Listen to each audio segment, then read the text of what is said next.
Pagi hari ini saya ingin berbicara tentang ibadah. Saudara yang terkasih, saya ingin kita membangun manusia rohani kita dalam ibadah, saudara-saudara. Oleh sebab itu, tema pagi hari ini adalah ibadah yang sejati. Apakah ibadah yang sejati itu? Saya akan ngambil dari kitab Keluaran pasal 23 ayat yang ke-25 yang mengatakan demikian. Dalam terjemahan bahasa Indonesia, tetapi kamu harus beribadah kepada Tuhan Allahmu, maka Ia akan memberkati roti makananmu dan air minumanmu, dan Aku akan menjauhkan penyakit dari tengah-tengahmu. Dalam terjemahan bahasa Indonesia, kita melihat harus beribadah, saudara-saudara. Ketika kita sudah melaksanakan tugas kita, maka Ia akan menggenapi janjinya. Yang pertama, memberkati roti makanan dan air minumanmu, dan akan menjauhkan penyakit dari tengah-tengahmu. Dalam bahasa Indonesia, kalau kita tadi dikatakan harus beribadah, maka di sini bahasa Indonesia sehari-hari mengatakan, kalau kamu menyembah Aku Tuhan Allahmu, kamu akan kuberkati dengan makanan dan minuman, dan segala penyakit akan kujauhkan daripadamu. Dalam terjemahan bahasa Indonesia sehari-hari, nampaknya ini memiliki pengertian yang berbeda. Yang atas berbakti, yang bahasa Indonesia sehari-hari mengatakan menyembah Tuhan. Dalam Alkitab yang terbuka, kamu harus melayani Tuhan Allahmu, maka Dia akan memberkati rotimu dan airmu, dan akan menjauhkan segala penyakit dari antara kamu, saudara-saudara. Dalam terjemahan lama saya juga cantumkan di sini, maka hendaklah kamu berbuat bakti kepada Tuhan Allahmu, maka Ia pun akan memberkati rotimu dan airmu, dan segala penyakit akan kulalukan kelak dari antara kamu. Dalam terjemahan NILT, dan kamu harus beribadah kepada Tuhan Allahmu, maka Dia pasti memberkati roti makananmu dan air minumanmu, dan kamu dan Aku pasti menjauhkan penyakit dari antaramu. Firman Allah yang hidup, kamu harus melayani hanya Tuhan Allahmu semata-mata, maka Aku memberkati kamu dengan makanan dan air, dan Aku akan menyingkirkan sakit penyakit di antara kamu. Bahasa Jawa, yen kowe padha ngabekti marang Aku, Pangeran Allahmu, kowe bakal padha dak berkati kelawan pangan lan omben-omben, sarta Aku bakal marasake sakehing lelaramu. Bahasa Inggris, and ye shall serve the Lord your God, and He shall bless the bread and the water, and I will take sickness away from the midst of thee. Dari ayat-ayat yang sama dalam bahasa Indonesia, bahasa Jawa, dan bahasa Inggris itu tercantum berbakti, tercantum menyembah, tercantum melayani. Amin. Nah, Dari sinilah kita akan mulai mencari arti daripada ibadah yang sejati itu bagaimana. Bapak Ibu Saudaraku yang kekasih di dalam Tuhan, berbakti atau berbuat bakti itu seperti apa sih sebenarnya maksudnya daripada Tuhan? Bapak Ibu Saudara-saudara, maka saya carikan pengertian menurut bahasa Indonesia. Pengertian ibadah, pengertian berbakti kepada Tuhan itu ada secara umum dan secara khusus Kristen, saudara. Menurut umum, ibadah atau ibadat adalah sebuah kata yang diambil dari bahasa Arab. Bahasa Arabnya itu ibadah, gitu.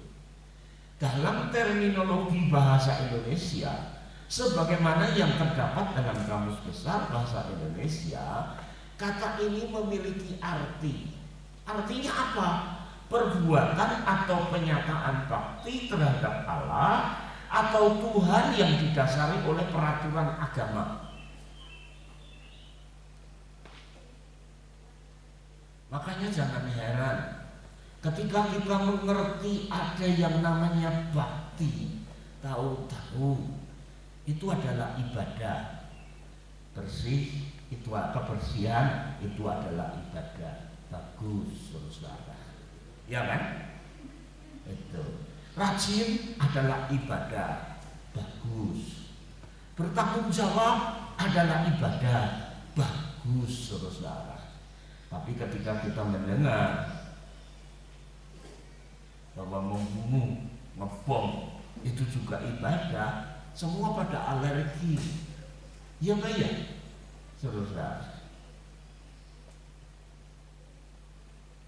Di kalangan saudara kita seberang, ketika kita mendengar kawin yang kedua, ketiga itu ibadah. Tapi ketika agama lain, Kristen dan lain sebagainya mendengar hal itu sangat disangka. Tidak bisa diterima. Saudara yang kasih di dalam Tuhan, argumentasi mereka kuat karena yang menjadi junjungannya melakukan hal itu. Tapi junjungan orang Kristen berbeda, saudara. Ya kan? Nah, Bapak Ibu Saudara yang saya kasihi di dalam Tuhan, kemudian pengertian ibadah menurut Kristen itu apa sih? Saudara, saya akan mencoba untuk membacakan dan saudara, ayo kita belajar secara teliti sehingga kita mengerti. Sebab janji Tuhan itu besar. Janji Tuhan itu sepertinya sebagai pemenuhan kebutuhan yang utama dalam kehidupan manusia. Saudara yang dikasihi di dalam Tuhan, oleh sebab itu pengertian ibadah menurut Kristen adalah pengertian ibadah dalam Kristen ialah suatu ungkapan rasa takut, hormat, syukur, pujian, serta sukacita pada Tuhan Yang Maha Esa karena telah mengasihi dan menyelamatkan. Sehingga dari adanya ibadah itu kamu bisa berjumpa dengan Allah dan mengenal apa kehendaknya serta mendekatkan diri kepadanya. Jadi kalau kita melihat hal ini, mungkin kita masih bingung. Supaya kita lebih jelas, saya akan membicarakannya secara teliti. Apa sih yang dimaksud ibadah oleh Tuhan yang disampaikan Musa melalui kitab Keluaran kepada umat Israel dan pagi hari ini kepada kita sebagai umat Kristen? Ada 3 makna ibadah dalam Kristen, saudara. Makna ibadah yang sejati, dan pertama itu bahasa.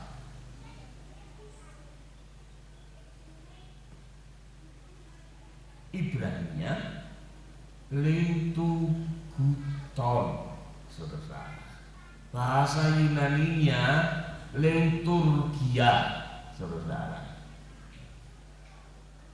Nah, kita akan membaca dalam Kisah Para Rasul pasal 13 ayat yang kedua. Walaupun ayatnya ini mengungkapkan hal yang cukup lengkap sebenarnya, tapi yang diambil ibadahnya, saudara. Kisah Para Rasul 13 ayat 2, kita menemukan ayat di sana. Pada suatu hari ketika mereka beribadah kepada Tuhan. Nah, kata ibadah ini liturgia.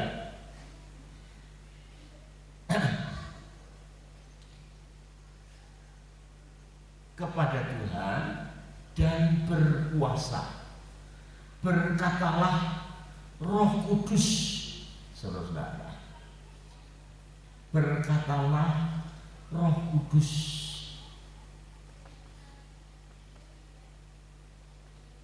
Khususkanlah Barnabas, Saulus bagiku untuk tugas yang telah kutentukan kepadamu, atau bagi mereka. Kata ibadah dalam bahasa Yunani ini, Kisah Para Rasul Perjanjian Baru, jadi ada di dalam bahasa Yunani, yaitu liturgia, yang artinya berdoa kepada Allah atau beribadah kepada Allah. Jadi makna ibadah yang pertama itu berbicara mengenai pengalaman perjumpaan dengan Allah dalam persekutuan dan pertemuan. Perjumpaan secara sadar dengan Allah melalui anaknya Yesus Kristus yang sangat menggetarkan hati, dan ini mampu mengubahkan seseorang dari dalam. Jadi arti ibadah yang pertama itu adalah berdoa, saudara.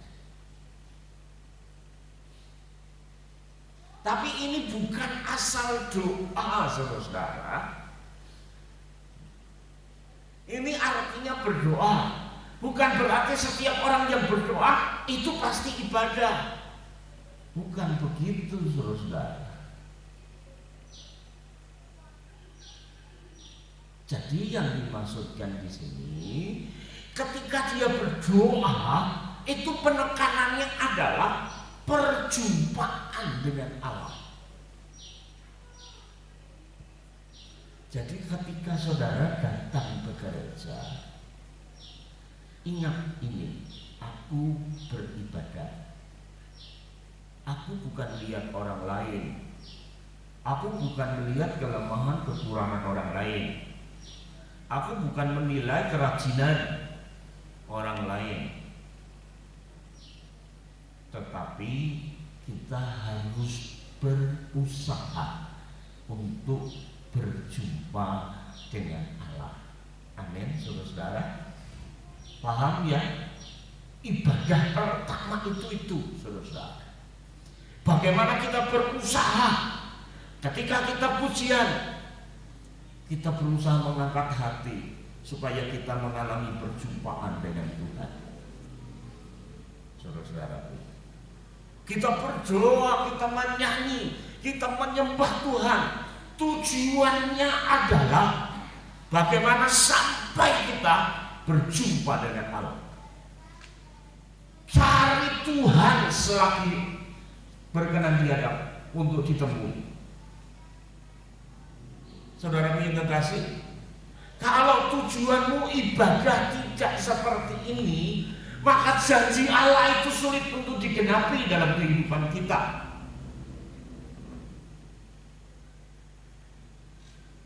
Saudara yang terkasih, tujuannya adalah kita datang ke gereja bukan lihat yang lain, lihat wah kayunya jati ya, iya bagus.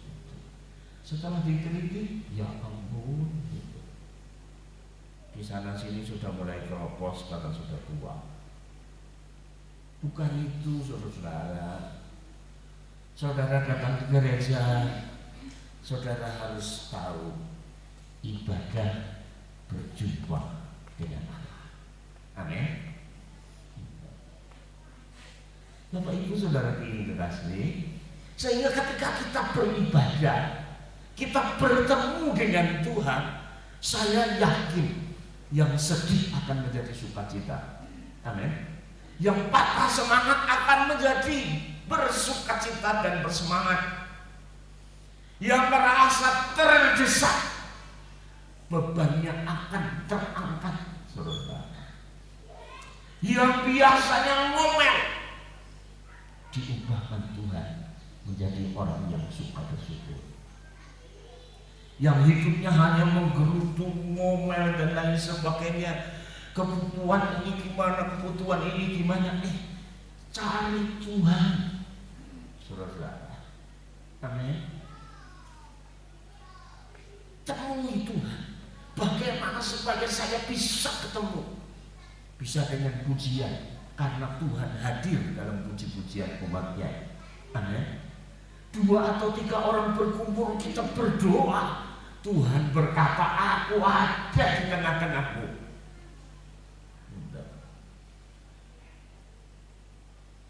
Dan ini hal yang sederhana, saudara yang terkasih.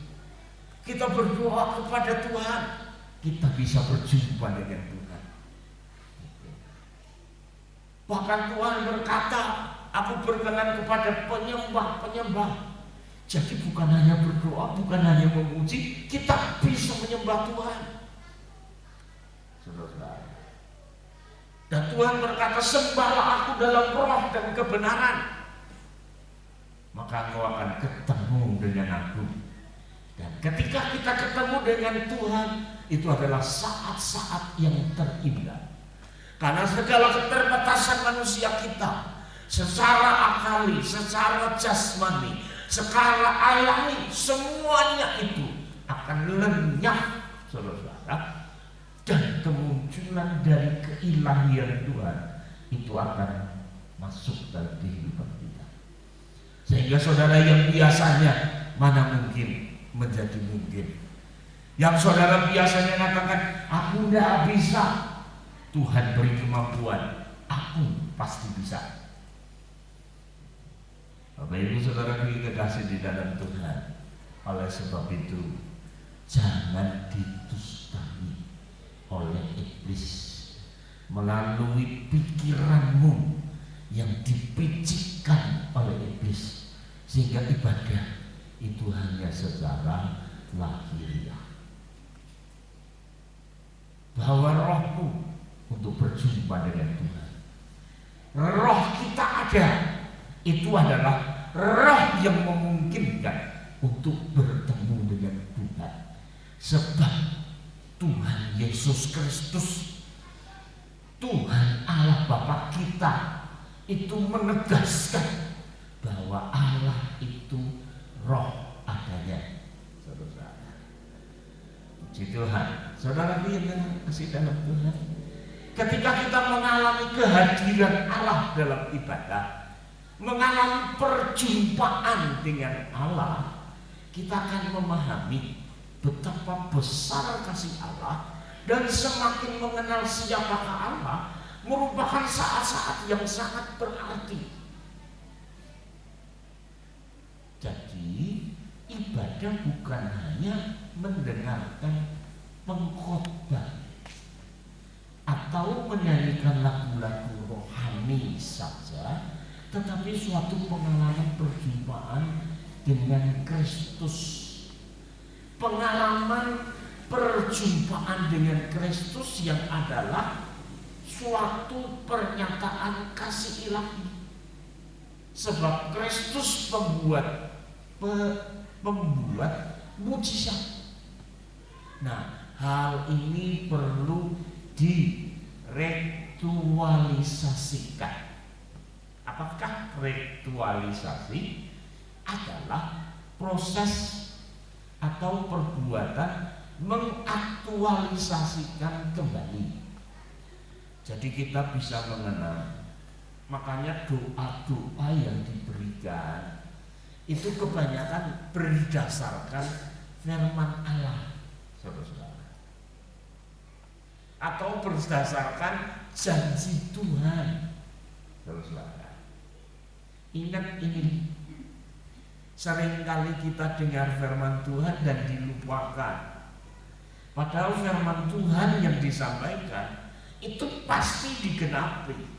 Oleh sebab itulah dasar firman Tuhan yang engkau dapat itu menjadi dasar kita untuk berdoa, supaya prosesnya itu bisa berjalan, sehingga ketika engkau dengar firman Allah, firman itu tergenapi dalam kehidupan kita.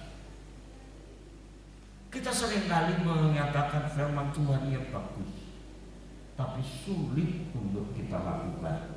Makanya banyak orang yang berdoa, kiranya Tuhan memberikan kekuatan. Tuhan sudah memberitahu ini loh yang akan terjadi. Sikap kita harusnya tidak seperti itu. Amin. Sikap kita harus mendoakan di atas firman Allah ini, supaya terrealisasi, supaya menjadi nyata dalam kehidupan kita. Bagaimana itu bisa terjadi? Kalau saudara mau memahami aja sulit, gimana bisa akan mengalami? Saudara yang kekasih di dalam Tuhan, oleh sebab itulah doa itu tidak semua doa itu didengar oleh Allah. Tapi doa yang sesuai kehendaknya itu pasti terlaksana. Sehingga cara doa kita itu adalah cara sebagai seorang anak yang dikasihi itu meminta kepada Bapa. Bukan sebagai seorang pengemis yang berdoa minta kepada juragan, saudara-saudara. Bukan sebagai seorang pegawai terhadap majikan, bukan. Tetapi sebagai anak yang dikasihi dan minta kepada Bapaknya yang mengasihi. Oleh sebab itu doanya itu berbeda, saudara. Contohlah doa-doa yang diberikan oleh Tuhan Yesus. Ketika Yesus itu berdoa kepada Bapaknya, dia berkata, aku bersyukur kepadamu Tuhan, ketika ada di permasalahan Lazarus yang mati. Aku tahu engkau selalu mendengar doaku dan selalu melakukannya bagi kemuliaan. Kemudian dia berdoa dan kata-katanya, insya Allah itu jarang ada. Saudara, saya akan bergeser ke poin kedua. Ini kalau saya jelaskan lebih jelas lagi, saya harus menargetkan saudara-saudara ketika berdoa harus berbeda. Saudara, jadi doanya itu beda dengan doa Bapa kami yang ada di dalam surga. Sudah, saudara, itu konsep dasar, saudara. Tapi doanya Tuhan Yesus itu menempatkan Yesus sebagai anak yang dikasihi terhadap Bapa yang mengasihi. Jadi kalau saudara-saudara berdoa tanpa dasar yang seperti ini, doamu pasti tidak dengan iman. Sebab iman itu dasarnya firman. Tidak ada firman, tidak ada iman, saudara. Jadi kalau kita tidak berdoa dengan iman, kita mau datang saja belum berdoa, itu nggak berkenan. Apalagi mau minta, ya kan? Ibrani 11 itu ayat yang ke-6 berkata, setiap orang yang mau berdoa kepadaku harus percaya. Jadi seringkali pengertian kita itu berbeda. Kita sudah merasa percaya, tapi ketika itu diuji menjadi tidak percaya. Saudara kita kasih di dalam Tuhan, makanya Tuhan maunya itu percaya yang paten, yang berdiri di atas firman, bukan di atas keterampilan, bukan di atas keahlian, saudara, atau di atas dari kebiasaan. Tidak, harus percaya, saudara, harus beriman. Nah, oleh sebab itu kata-kata yang muncul itu harus beriman, bukan kata-kata yang merasa dia jauh dari Tuhan. Dia harus merasa dikasihi Tuhan. Dia harus merasa dekat dengan Tuhan. Dia harus merasa doanya pasti terlaksana. Makanya ayat Markus 11 ayat 23-24 itu mengatakan seolah-olah kamu sudah menerima. Saudara yang kasih di dalam Tuhan, itu tentang rahasia doa. Jadi ketika kita berjumpa dengan Tuhan, berdoa dengan penuh kepastian, itu saudara-saudara. Makanya yang ditekankan Yakub pasal 5 ayat 16, doa orang benar. Bukan doa yang benar, tapi doa orang yang benar. Atau doa orang benar itu besar kasihannya. Jadi ibadah adalah doa. Usahakanlah setiap kita datang kepada Tuhan, ibadah kepada Tuhan, kita harus berdoa kepada Tuhan. Saya yakin engkau akan mengalami perubahan. Mungkin kau lihat masa depan, aku kelihatannya suram. Tapi ketika kita berdoa, berjumpa dengan Allah, masa depan akan diubahkan menjadi masa depan yang cepat, menjadi masa depan yang gemilang, menjadi masa depan yang menjanjikan. Yang kedua, letreia.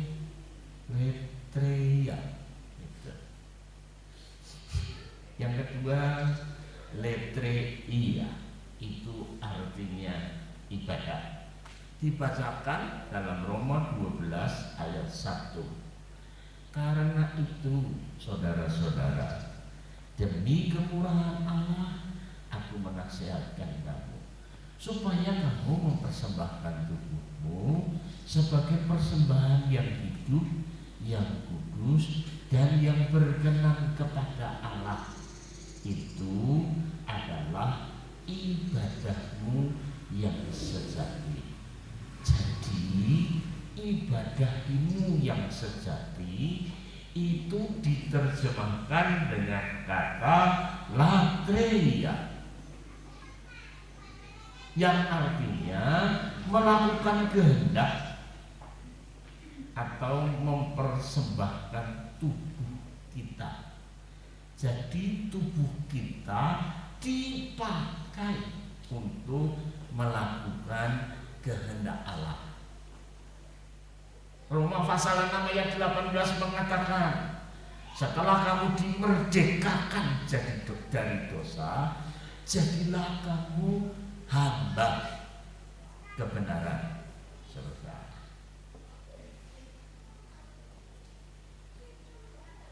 Jangan pikiran kita rohani, tapi keinginan kita selalu jasmani.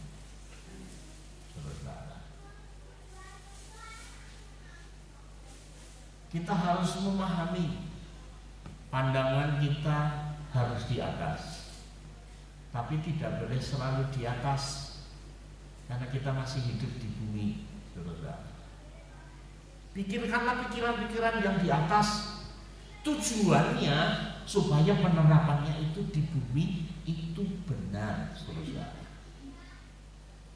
Jadi kalau kita hanya mikirin di atas, terus tidak pernah mikir yang di bumi, gitu, salah, saudara. Nah, oleh sebab itulah saudara yang dikasih, ibadah di sini artinya latria. Jadi makna ibadah yang kedua adalah mengembalikan kerajaan, pujian, hormat, syukur itu kepada Allah. Manusia itu beribadah bukan sekedar karena kebutuhan manusia itu sendiri, melainkan karena Allah pantas untuk menerima pemujaan dan pemujian dari manusia. Kalau kehidupan kita diubahkan Tuhan, kemudian hidup kita yang dulu suka ngomel ganti dengan bersyukur, orang lihat kira-kira tanda tanya enggak? Dulu dilihatin aja langsung ngajak berantem,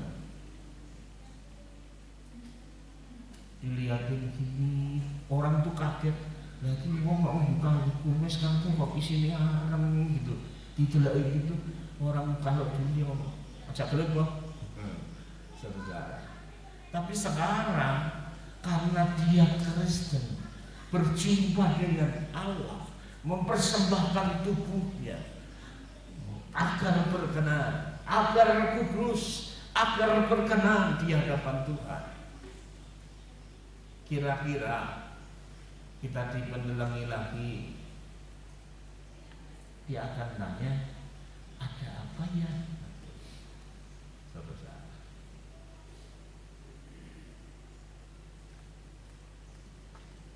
Saudara yang kekasih di dalam Tuhan, orangnya ngomong, Mas, itu kumismu bener apa orang ya? Kok tak salah, kok kumisnya double? Itu saudara. Oh, dia kemudian bersemen, terima kasih ya, aku tidak bisa nonton wajahku sendiri. Dia lari ke cermin dan kemudian dia, oh iya, kumisnya double. Kalau double kanan kiri tidak apa-apa. Kalau double yang kanan kedua, yang kiri satu. Nah itu yang membuat lucu, saudara. Jadi makna ibadah yang kedua itu melalui kehidupan kita sehari-hari yang berkenan mempersembahkan tubuh, sehingga melakukan kebaikan bukan kejahatan, melakukan hal yang benar bukan hal yang dosa. Saudara dikasih, itu juga namanya ibadah. Saudara dikasih, karena memang Allah pantas untuk ngatur hidup kita. Allah itu pantas untuk menata hidup kita supaya berkenan kepadanya.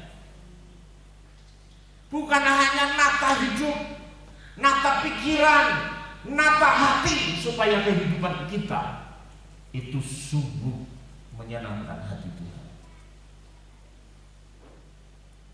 Seringkali kita pikiran jahat, hati semrawut, sehingga kehidupan kita juga semrawut. Namun seringkali kita lupa, saudara. Kemudian kita membawa diri sampai di gereja pun ribut, saudara. Kenapa? Karena kita lupa itu adalah ibadah.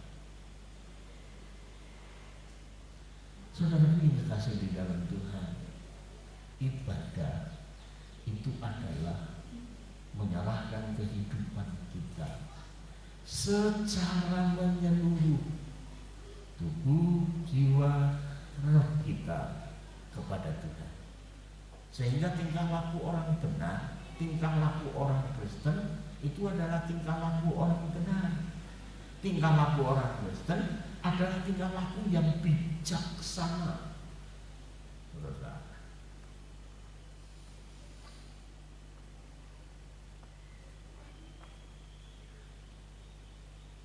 Makanya, saudara, Allah di dalam Yesus Kristus sajalah yang patut untuk disembah. Sepanjang sejarah umat manusia hanya ada satu yang pantas disembah dan dipuja, karena bukan hanya pikiran dan hatinya, tapi perbuatannya adalah perbuatan yang luar biasa. Namanya Yesus, saudara. Bahkan kita bersyukur Menteri Agama sekarang itu menyatakan bahwa hukum orang beragama di Kristen itu yang paling bagus, yang mengatakan hendaklah engkau mengasihi Tuhan Allahmu dan lain sebagainya.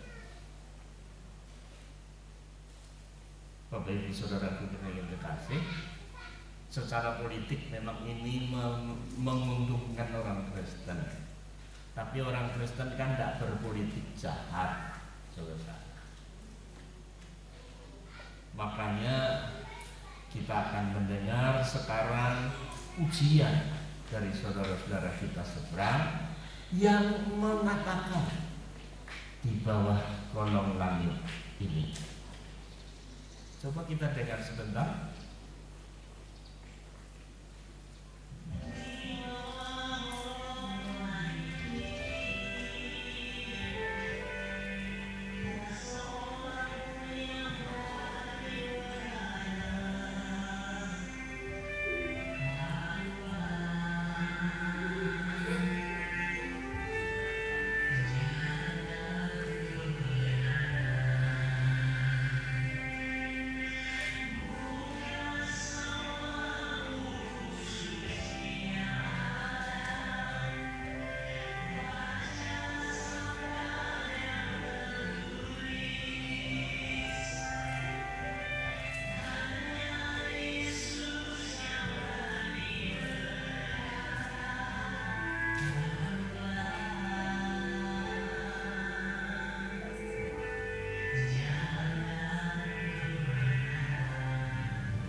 Ya, puji Tuhan.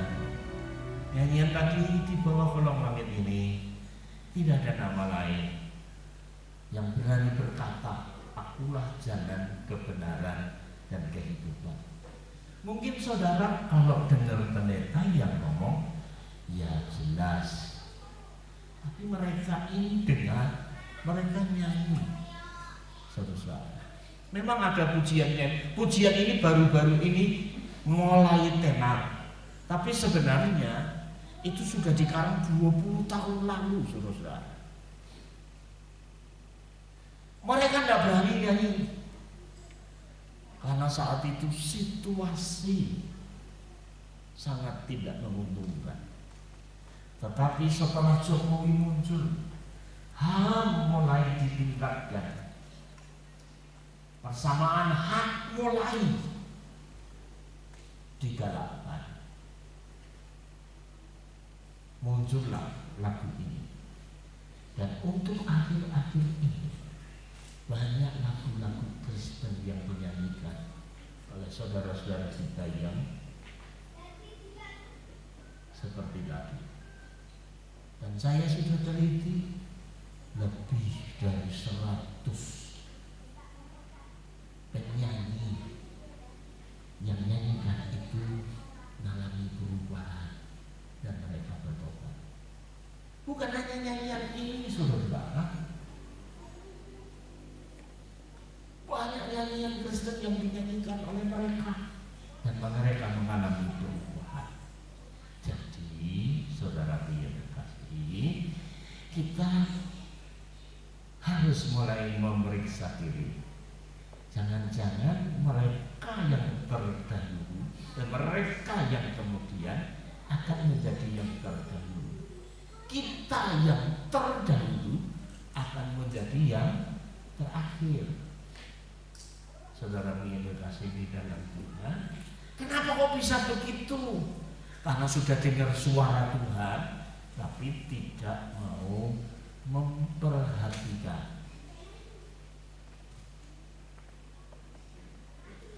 Bukalah semua kitab suci yang ada, kata mereka dalam pujian. Tidak ada seorang pun yang berani berkata, akulah jalan, kebenaran, dan kehidupan. Hanya Yesus Kristus yang kita sembah sebagai Tuhan dan Juru Selamat. Saudara yang kekasih di dalam Tuhan, yang ketiga, setelah kita mempersembahkan menjadi persembahan yang berkenan, yang kudus, berkenan di hadapan Tuhan, yang ketiga arti ibadah adalah tereskia katara. Tereskia katara, apakah itu? Itu dalam bahasa Indonesianya adalah pelayanan kasih. Saudara, ibadah yang murni, dan dalam Yakobus 1 ayat 27, ibadah yang murni dan yang tak bercacat di hadapan Allah Bapa kita ialah mengunjungi yatim piatu dan janda-janda dalam kesusahan mereka, dan menjaga supaya dirinya sendiri tidak dicemarkan oleh dunia. Saudara yang kekasih di dalam Tuhan, ibadah yang murni dalam makna yang ketiga diterjemahkan dalam bahasa aslinya adalah pereskia katara, yang artinya ibadah yang berhubungan dengan pelayanan kasih atau ibadah yang bertalian dengan suatu pelayanan. Jadi ibadah bukan hanya sekedar melipat tangan, berdoa, pergi ke gereja, atau pergi ke persekutuan sambil sambal bawang, katanya gitu saudara. Tapi ibadah yang sesungguhnya bertalian dengan kekudusan hidup kita sehari-hari, dan juga bertalian dengan pelayanan bagi sesama secara kasih atau dengan kasih.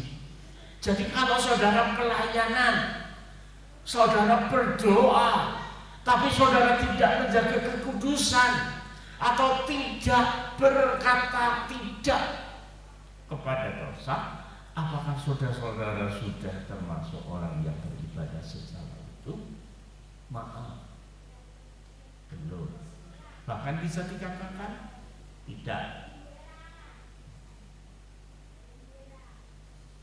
Ibadah adalah suatu dialog dengan Tuhan yang menghasilkan tugas pelayanan untuk diutus dan dilakukan dalam kehidupan kita untuk melayani orang lain, merupakan makna ketiga dari ibadah itu. Saudara yang kekasih, makanya saya tadi singgung Kisah Rasul 13 ayat 2. Pada suatu hari ketika mereka beribadah kepada Tuhan dan berpuasa, berkatalah Roh Kudus, khususkanlah Barnabas dan Saulus bagiku untuk tugas yang telah kutentukan bagi mereka. Jadi doa, ibadah yang pertama itu adalah berdoa atau berjumpa dengan Allah. Yang kedua, dengar. Yang kedua, lakukan apa yang Allah persembahkanlah tubuhmu secara seutuhnya. Dan yang ketiga, layanilah dia. Sesuai dengan Keluaran pasal 23 tadi, melayani Tuhan. Saudara, ketika kita melayani Tuhan dengan baik, ketika kita sudah memaksimalkan hidup untuk beribadah, satu, berdoa agar kita berjumpa dengan Tuhan. Dua, mempersembahkan tubuh jiwa roh kita hidup dalam kekudusan, hidup yang baik, hidup yang bijaksana, ngatur ala edili, saudara. baru pelayanan kasih. Itu arti ibadah yang tiga ini, saudara. Tuhan berjanji, aku akan memberkati rotimu dan airmu. Saudara yang kekasih, kalau Allah berjanji, tidak mungkin tidak ditepati, pasti terjadi. Elia diutus Tuhan berdoa, jangan turun hujan. Tidak turun hujan. Lah kira-kira Elia dipelihara Tuhan? Dipelihara. Tuhan berkata, Elia, kamu hidup di pinggir sungai kering. Minum dia di sana. Sungai kan airnya untuk minum. Lah makanannya Tuhan kemudian berkata, apa itu? Aku akan kirimkan makanan dari burung gagak. Saudara-saudara, diperkirakan selama 2,5 tahun Elia hidup di sungai kering. Karena kemarau panjang, sungainya pun jadi kering, saudara. Allah pelihara Elia, saudara. Datanglah firman Tuhan kepada Elia. Karena masih 1 tahun, siapa yang akan bertahan puasa setahun? Yang puasa seminggu aja banyak yang kemudian tidak kuat, almarhum, saudara. Ada yang puasa 30 hari, tahu-tahu sudah kaku semua, saudara. Apalagi setahun, saudara. Yang 40 hari itu hanya orang-orang yang khusus, saudara. Tidak semua mampu untuk puasa 40 hari 40 malam. Nah sekarang kira-kira ada enggak? Ada yang bisa, ada yang bisa blank 40 hari 40 malam. Tapi ada yang bisa setiap malam dia makan. Jadi jam 7 sampai jam 9 dia makan, atau jam 6 sampai jam 9 dia makan, besok sudah tidak ada. Besok jam 6-9 makan lagi, saudara. Bukan pagi, malam, saudara. Bisa ada. Tapi tidak semua yang bisa begitu, saudara. Elia suruh puasa oleh Tuhan? Tidak. Elia didahului sama Tuhan, firman Tuhan. Elia, di Sarfat itu ada seorang janda. Kamu harus ke Sarfat, temui janda itu. Ketika dia berjalan dan ketemu di Sarfat, benar kata firman Tuhan. Di situ ada seorang janda dengan 1 orang anak. Dan Elia berkata, Shalom, gitu. Sambut salam. Terus Elia menyeletuk, berikanlah aku makanan dan minuman. Janda itu ngomong, tepung yang di tempatnya itu tinggal sedikit, minyak yang dibui-bui juga tinggal sedikit. Hari ini aku buat untuk aku dan anakku, kemudian besok aku sudah tidak tahu mau makan apa. Elia nekat. Dia berkata, berikanlah kepadaku terlebih dahulu. Saudaraku yang berkasih di dalam Tuhan, kalau Allah yang memelihara, maka firman-Nya itu pasti digenapi. Dan Elia berkata sesuai dengan firman Tuhan, tepung di tempayan tidak akan berkurang, minyak yang dibui-bui pun tidak akan berkurang. Dan itu dibuktikan selama setahun sampai jatuh bukan musim hujan, tapi sampai mereka bisa panen. Tanaman yang paling cepat untuk mengeluarkan buah khususnya gandum berapa lama? 3 bulan ya? Jadi walaupun hujan Tuhan tetap sediakan, walaupun kemarau Tuhan tetap pelihara Elia. Saudara minggu kasih di dalam Tuhan, musim hujan atau musim kemarau Tuhan selalu pelihara. Saudara minggu kasih. Oleh sebab itulah, ayo kita nata hidup kita di hadapan Tuhan, supaya kita menjadi orang yang beribadah kepada Tuhan, sehingga rotimu dan airmu diberkati Tuhan. Saudara-saudara mau diberkati Tuhan? Mau. Semua tidak ada yang nolak. Tapi Tuhan punya syarat ibadah. Saudara.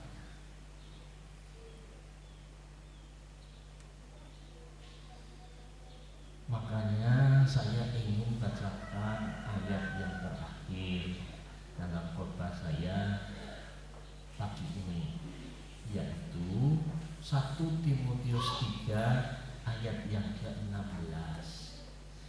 Dan sesungguhnya akulah rahasia ibadah kita. Itu sebenarnya banyak orang yang tidak tahu arti ibadah. Dia yang telah menyatakan dirinya dalam rupa manusia, dibenarkan dalam roh, yang menampakkan dirinya kepada malaikat-malaikat, diberitakan di antara bangsa-bangsa yang tidak mengenal Allah, yang dipercayai di dalam dunia, diangkat dalam kemuliaan.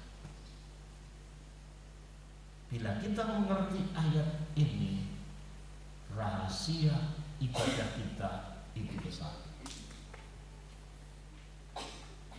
Saya akan mengulas terakhir, segala penyakit akan dilalukan, segala penyakit akan disingkirkan. Kata dilalukan, disingkirkan, itu bukan berarti kita tidak akan mengalami sakit, saudara. Amin. Sudah ada sakit, baru sakitnya disingkirkan.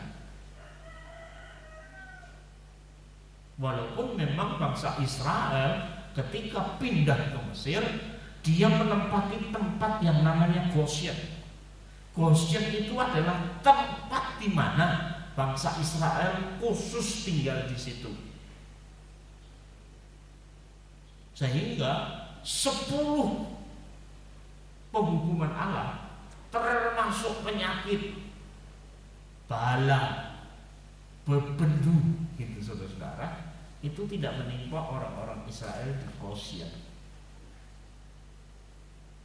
Tapi dari kata menyingkirkan itu tersirat orang Kristen juga bisa sakit, saudara. Tapi sakit itu akan disingkirkan. Nah, oleh sebab itu Tuhan katakan, berdoa. Orang Kristen itu banyak yang sakit. Ibadah, ya kok sakit? Biasa, saudara. Tapi Tuhan janji, aku akan menyingkirkan penyakit itu. Jadi yang dulu berpenyakit bisa tersingkirkan. Bukan orangnya, penyakitnya, saudara. Makanya jangan heran ada yang disingkirkan penyakitnya sehingga di masa tuanya dia menjadi sehat walafiat. Musa, Yusa, Kaleb, dan seterusnya. Saudara dikasih. Oleh sebab itu di masa tua kita janganlah kita khawatir. Tekunlah ibadah, karena kau akan mendapatkan kesehatan dari Tuhan. Tuhan, kiranya Tuhan memberkati kehidupan kita semua. Mari kita akan dudukkan diri dan kita akan berdoa. Kita akan nyanyikan satu lagu.